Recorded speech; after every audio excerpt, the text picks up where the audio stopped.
भूख से बिलखते बच्चे, खाली बर्तन और चूल्हे पर रखी हुई कुछ आलू की गांठें। गोजा के हाथ कांप रहे थे। आंखों में एक ही सवाल तैर रहा था, क्या आज भी मेरे बच्चे आधा पेट सोएंगे?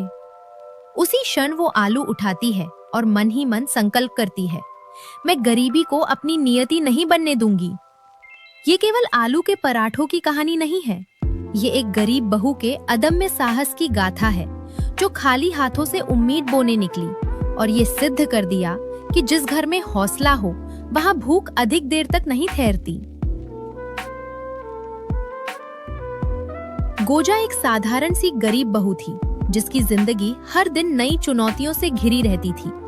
उसका छोटा सा घर, नन्हे नन्हे बच्चे और सीमित साधन ही उसकी रोजमर्रा की दुनिया थे। उसका पति रहमत दिहाड़ी मजदूरी करता था। कभी मजदूरी समय पर मिल जाती तो कभी देर से, और कई बार इतनी कम होती कि पूरे परिवार के लिए पर्याप्त नहीं पड़ती। रहमत दिन भर कठिन परिश्रम करता, पर उसकी अनिश्चित आमदनी गोजा के मन में निरंतर चिंता भर देती।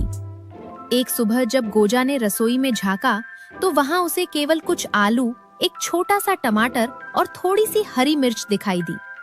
उसका हृदय जैसे भारी हो गया। बच्चों की भूख उसकी आंखों में पीड़ा की लकीरें खींच रही थी। सबको कैसे खिलाऊं, वो मन ही मन सोचने लगी। रहमत घर लौटा तो गोजा ने उसे आलू के पराठे बनाने की तैयारी दिखाते हुए कहा, बस यही थोड़ी सी चीजें हैं, लेकिन मैं इन्हीं से बच्चों के लिए खाना बना लूंगी। रहमत ने संकोच से सिर झुकाते हुए कहा, मैं जानता हूँ, मैं भी चाहता हूँ कि सब कुछ बेहतर हो, मगर आमदनी इतनी ही है। गोजा ने हल्की मुस्कान के साथ उत्तर दिया, जब हम साथ हैं तो सब संभव है, बस थोड़ी सी मेहनत और धैर्य चाहिए। गोजा ने आलू धोकर उबालने रख दिए। उसके हाथ कांप रहे थे, पर चेहरे पर दृढ़ निश्चय की आभा झलक रही थी। आलू उबलने लगे तो उसने उन्हें छोटे छोटे टुकड़ों में काटना शुरू किया। हर टुकड़ा उसकी मेहनत और उम्मीद का प्रतीक बन रहा था। टमाटर और हरी मिर्च भी बारीक काटकर अलग रख दिए गए। फिर उसने एक कटोरे में आटा गूंधा, थोड़ा थोड़ा पानी डालकर मुलायम आटा तैयार किया।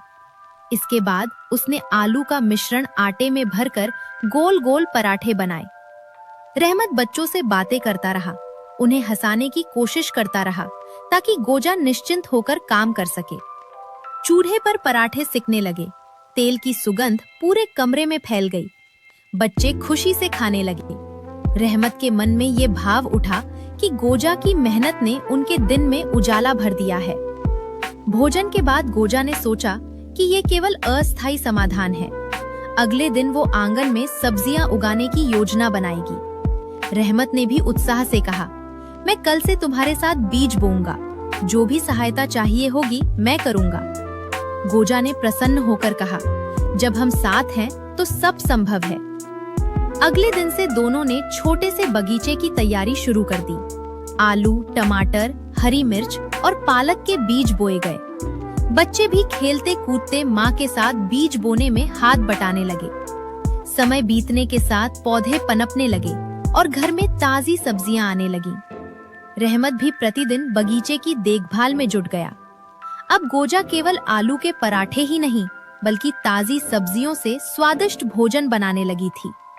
उसे ये एहसास हुआ कि गरीबी केवल आर्थिक नहीं होती, वो मानसिक भी होती है, और जब जीवन साथी का साथ हो तो हर कठिनाई पर विजय पाई जा सकती है।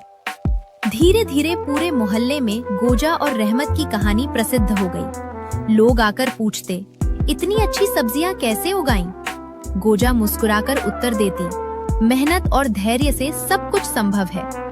बच्चों के मन में गर्व था, क्योंकि वे जानते थे कि उनकी माँ ने उनके लिए वो कर दिखाया है जो शायद बहुतों के बस की बात नहीं। अब आलू के पराठे केवल भूख मिटाने का साधन नहीं रहे थे, बल्कि इस परिवार की शक्ति, परिश्रम और आशा का प्रतीक बन चुके थे। गोजा और रहमत ने सबको ये संदेश दिया कि परिस्थितियां चाहे कितनी भी कठिन क्यों ना हो, यदि इंसान सच्चे मन से प्रयास करे और हौसला बनाए रखे, तो हर मुश्किल को अवसर में बदला जा सकता है। इसी तरह की और वीडियो देखने के लिए चैनल को लाइक, शेयर और सब्सक्राइब करें।